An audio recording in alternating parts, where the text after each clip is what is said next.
Ram Ram ji. Comment आयो कि मुँह में फाला बहुत ही हो रहा, मतलब छाला बहुत हो रहा।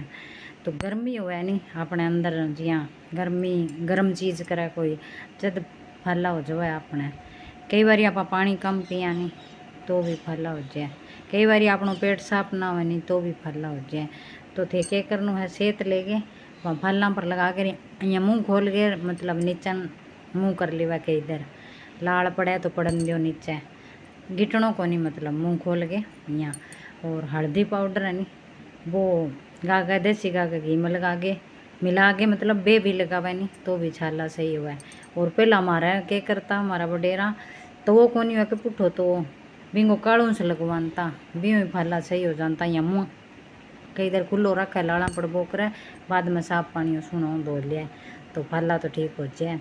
बाकी अब तो भाई घना ही इलाज चल रहा है। बाकी कोई ठंडी ठंडी चीज़ खाओ ताकि थार फाला जल्दी सही हो जाए।